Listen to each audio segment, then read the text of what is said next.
These 4 skills are the only ones you need to build a 6-figure online store and beyond selling your art or your own physical products. I've been in business since 2006 and I run 4 of them that make over $1 million every year. So if I can do it, you can absolutely learn these skills yourself. When my business struggled to take off or during the times I came close to shutting down, it's with these 4 skills that have helped me grow the businesses or save them from disaster. The first skill you need to develop is the ability to read data. Now, before you click off this video because you're thinking data is math and I hate math, hold on. It's not about knowing math per se, but it's more about analyzing the numbers and understanding what to do with it. When you can do this, you will be able to paint a picture and tell a story as to what is wrong with your business, why it might be sick, what's not working about it, and where you need to focus on to improve it. It will make you better at identifying the real reasons why your business is struggling, which then enables you to find the best solution for it. Because the problem a lot of creatives in business face that I've seen is they're applying the wrong solutions to the wrong problems.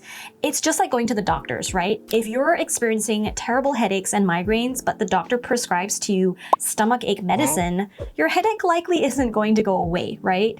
They've just diagnosed you incorrectly and because of that, given you the wrong medicine. I am an artist and creative person myself, and most online store owners I work with are artists as well. And I know we tend to shy away from the numbers and instead rely only on our intuition and feelings to direct our focus and attention. This isn't exactly wrong, but it is not the complete picture in how you should run your business. While I believe your intuition is a very strong sense that we all have as humans, as a business owner, it can often lead us astray. There have been many times where my intuition was wrong. I may feel one way about my business, but when looking at the numbers, realized that how I felt wasn't really what was happening. For example, if I get a lot of unhappy customer emails, refund or return requests, I might feel like, maybe my product sucks, which then might lead me to think that I need to work on improving the quality or the design. Emotionally and intuitively, it feels like I have a bad product. But before I take any action, because action takes effort and I want to be sure I'm spending my energy on things that actually matter, I can go into my data and my numbers and check to see, 1,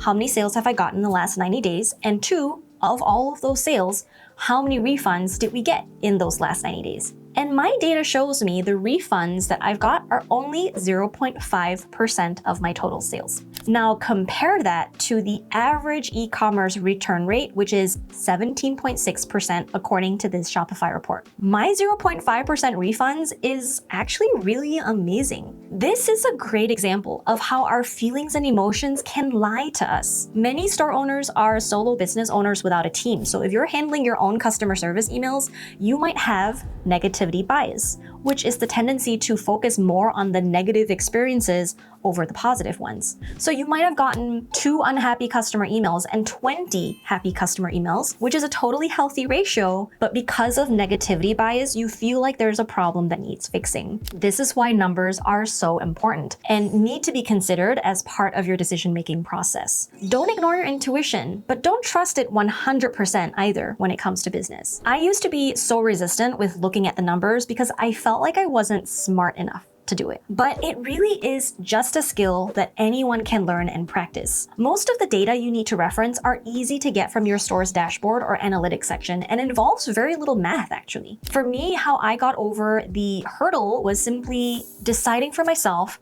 that I needed the patience and trust with myself to figure it out. If I don't, I was going to keep failing and losing money and time. So that really motivated me to learn. So take your time, it is worth it. Here's another tricky thing with numbers. You might have heard the saying that numbers don't lie. And while that's true in a simple sense, where 10 sales is 10 sales, right? You can't lie about it and say that was really only 7 sales. No, but know that it is also possible to manipulate the numbers to tell a different story in order to validate your feelings and emotions. For example, 10 sales could be amazing to one person, but really terrible for someone else. It's how you analyze the numbers, what conclusions you arrive at, and what you do with that information that is a skill you need to train. And what ultimately that is practicing objective thinking when it comes to your business. If you allow your feelings and emotions to run your business, you are likely going to drive your business in all of the wrong directions, and it is no wonder you never arrive at your destination, right? But if you can practice being objective with your feelings and emotions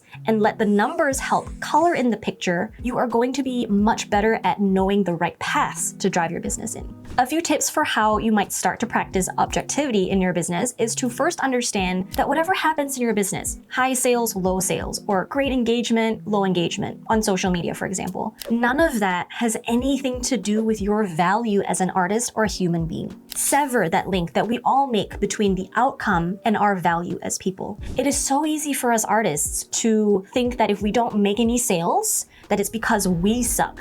We're not talented enough. Our products are bad. No, none of that is necessarily true. Understand that business is never personal. Practice separating you and your business and that you are both separate entities. Something I did a lot in the early days of my business is in pretending that I'm merely an employee in my business. And my business is simply my job that I love. That's it. I am not my business, and my business is not me. So if my business isn't doing well, I know not to take it personally and make it mean something that it doesn't, like I'm bad or I'm stupid. I know that that in itself is really hard to do because for a lot of us, our business is an extension of ourselves. It's our baby. But that's why I say you have to practice it. And as the years go by and you've experienced as much as I have, and maybe one day you have a small team, it does get easier to separate the business and self. Something else you can do is to ensure you have other creative hobbies that bring you joy outside of your business. So you can still have special moments for yourself that have nothing to do with making money. Don't try to turn everything you make into a product with a price tag that you have to sell. That's a lot of pressure on you and is also bad business practice because you want to be following the data when you decide on what to sell, not just based on your creative whims. Another reason it's important to practice and harness reading and analyzing the data. The next skill you need to have a successful online store is the ability to get traffic. Traffic are the people coming to your shop. Without it, you cannot expect to make any sales. And you need to have a certain amount of traffic every day in order to make consistent sales. So let's do some backwards math here to figure out how much traffic you need to your shop every day to make 6 figures in sales per year. Now, this mathy stuff might scare you, but just try to follow along, okay? Because if you quit watching this right now, you've basically failed at doing skill number 1, which we just talked about. So stick with me. I'm going to give you all the answers. You can do it. Let's assume a $50 average order per customer. That's 2,000 sales to make $100,000 for the year. Divide 2,000 by 365 days to find out how many daily sales you need. So you need around 5.5 sales per day. When you break it down like that, it's not too bad, right? Now, let's assume you've got a 1% sales conversion rate, which means for every 100 people that come to your shop, you would make 1 sale. So you would need 550 people coming to your shop every single day. That's the average. So some days you get more and other days less. This is the part where most business owners really struggle with because while there are so many ways to get traffic, most people default to the one way, which in my opinion is the least effective and lowest ROI. ROI stands for return on investment.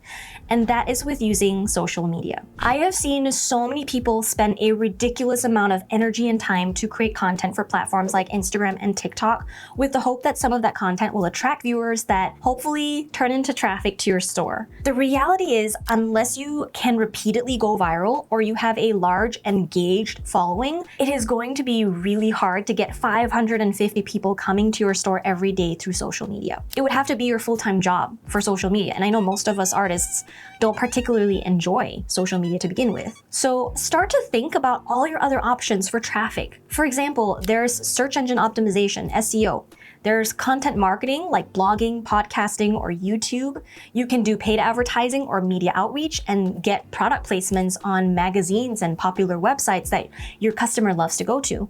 You could do more community-based marketing like through Facebook groups, do giveaways, collabs with other artists. These are all ways to get traffic. It's a good idea to learn how to do well with a few of these strategies. You don't have to do all of it, but so that you can start building diversity in your traffic streams. That way, when one thing doesn't work so well for that month, you've still got other sources of traffic coming in. Personally, I would pick the strategies that don't constantly change, where I'm required to always be on a hamster wheel learning curve. For example, social media algorithms constantly change, so I always have to be researching and learning what tactics I need to do to be effective on social media.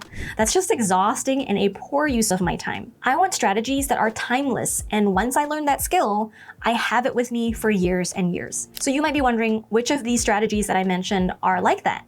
So it's things like SEO, media outreach, and paid advertising. I love doing these because they are a little bit more passive compared to all the other forms of marketing that require constant effort on my part. We have limited time, and I want to ensure I'm putting that time into what will really make a big impact. Content marketing can also be great if you love making content, but it is also extremely time-consuming without much of a payoff until much later. My favorite way I like to recommend to most business owners is media outreach because it's free to do if you do it right, and it can lead to extremely fast and big results if you connect with the right person. My first $10,000 sales month in my polymer clay jewelry business was when I was featured in an online gift guide on a website called Daily Candy. My first $20,000 sales month was when my jewelry was worn by Amy Poehler in the Parks and Recreation TV show. And my next $20,000 month was from a feature in the Rachel Ray magazine. So even though I have tens of thousands of followers on my Instagram, but with terrible engagement, Instagram has never got me to those kinds of sales numbers for that shop. But I would get my products on YouTube channels or on musicians, for example, and it would easily be a $2,000 week or day of sales for me. And all of these, I have never had to pay any fee except to make some jewelry and ship it to the person. So if you're curious and want to learn more about how you can do this for yourself so you can generate traffic on demand,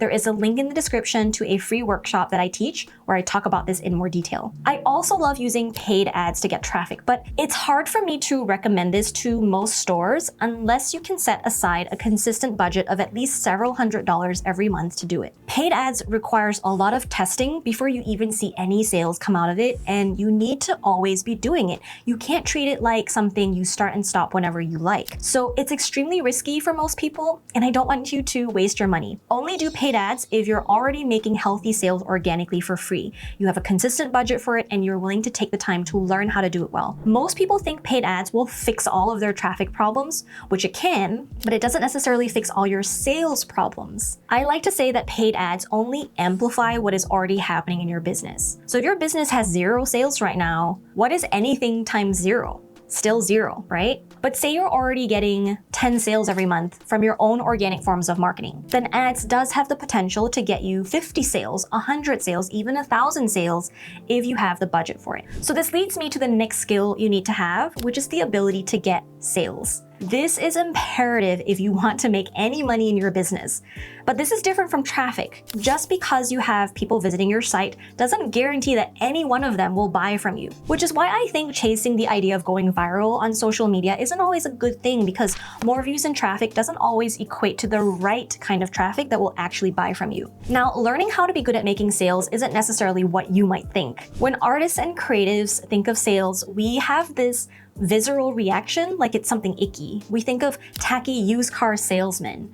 It feels pushy, and often it's for buying things you don't even want. My belief for the skills that make someone good at sales is actually the opposite of all of that. It is someone who has incredible emotional intelligence and empathy. You need to develop an ability to think in shoes other than your own, particularly those of your ideal customers. The best sales experiences I have had did not feel like a sales experience. It felt like someone genuinely helping me find something that would make a meaningful difference in my life. It often was someone who was good at listening to what I wanted. It didn't feel like pushing energy, but more like pulling instead. Sales can be really complex, like there's so much psychology and science behind it, but I believe at the root of all of that is the desire to be of service to other people. So if you innately have that within you, you would naturally do very well with sales. You just have to harness that into your business. Sales can feel good when it's coming from a place of service, when you really care about helping the other person find what they're looking for, make a decision, or solve a problem they might have, even if it's a small problem. problem, like not having any clue what to buy for their 6-year-old niece's birthday present. Now, when it comes to online stores, the skill of sales isn't exactly the same as when you're chatting with a potential customer at a craft show or over Instagram DMs, but it's transferable. The questions your potential customers are asking you at the show or in the DMs, or the ones that they might be thinking but not outrightly asking you, those are the same questions you need to answer on your website in one way or another. To give you an example, most strangers might have this question: can I trust your shop? They're thinking, if I spend money here, will I actually get a product that I'll be happy with? So what can you do to answer that question on your website? Lots of things, right? Having a professional looking website, have contact information that's easy to find, have a generous return or exchange policy, have great product photos, have social proof. All those things are going to help build trust. Let's do another question. So customers might have specific questions about your product. Like, say you sell upcycled clothing. They might think, how will this look on me? But because it's an online store, they can't try it on, right? So maybe this means you'll photograph your upcycled clothing on models with different body shapes and sizes. You could include a detailed size chart with measurements, and in your description, you can talk about the fit and feel of the fabric. So keep doing that exercise to then incrementally improve your store's shopping experience, and your sales conversions will go up. And you can see how this process requires a lot of empathy on your part, right? To be able to look at your online store and product in an objective way and to put yourself in your customer's shoes and ask those questions. We all think our products are amazing, but our customers don't know that yet. So how can we communicate that to them? Now, there are so many other verticals in which you can do this. So if you want more, definitely check out that link in the description for resources that go more deeply into this. The fourth skill you need to have to build a 6-figure online store is persistence. Persistence is the quality that allows someone to continue doing something even though it is difficult or opposed by other people. This is a crucial skill to develop because I guarantee you there will always be challenges along the way. And this is why so many businesses fail, is because they give up too easily and too quickly. And well, also because they didn't develop any of the other skills that I talked about in this video. Because when you can practice all of those other 3 skills well, persistence comes a lot more easily because you always have a plan for what to do. You might have seen this cartoon before. It's illustrated by Dumb, and it's a really great visual example of this. In the early days of my business, my family would constantly ask me when I would get a real job. They weren't really very supportive of me running my own businesses, and maybe you can relate to that. There have been at least 100 things that have happened to me that made me think about quitting. Like when my Facebook profile was hacked and I was permanently restricted from doing paid ads, or when I couldn't make a single sale at a craft show, or when I got a barrage of unhappy customers emailing me for refunds. These are all things that definitely make me emotional, and if you feel the same way, just know that your feelings are totally valid. However, while it is important to feel all the feels, it is also important not to wallow in those feelings for too long. It might take me a couple of days to feel crummy, but then I'll go into problem-solving mode and look at the data and see what I need to fix. Having a business that's making 6 figures is that constant cycle of doing that. So that's going back to skill number 1, and see how important that is. So learning how to manage your emotions becomes an important ingredient you'll need to be more persistent. But also shifting your focus on the things you can control and less on the things you cannot control. That will also really help with this. So for most of us, we can control our emotions and how we respond to the things we experience. We cannot control what our customers think, or the postal service, or the economy. We cannot control Etsy or the social media algorithm. So rather than investing all of our time and energy into those things we cannot control, because that will drive you crazy, let's focus on the things you can. And then go back to skill number 1, 2, and 3 and rinse and repeat until you get to 6 figures. I have been paying myself a full-time income from my businesses since 2012. I have no other option that I would want to pursue. I have no resume to speak of, so if everything fails and I don't have the persistence to fix those problems, I don't have the option to get a 9-to-5 job without starting totally from scratch. So for me, this is my lifestyle. It is my career. So I treat my business like a job. And that's the thing. Most people don't. They treat their shop like a hobby. They're not applying the same level of discipline and diligence to their business as they would to a salaried 9-to-5 job. And this isn't because of laziness. I believe It's because there's no accountability with your own business. You don't have a superior like a boss, a manager, or a supervisor that's keeping tabs on your work. There's no consequence in your business if you stop showing up.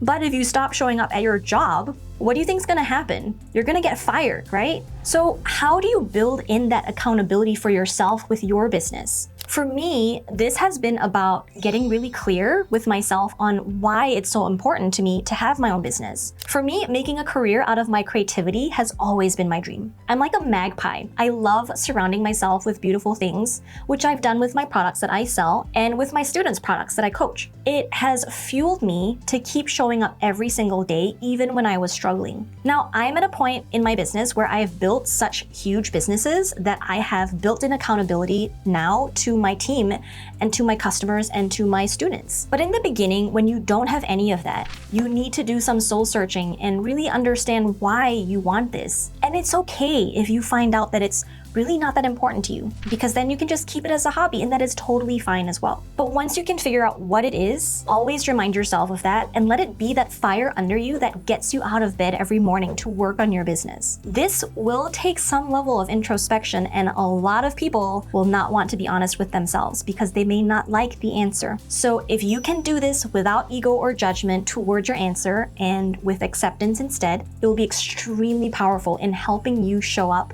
and persist for your business.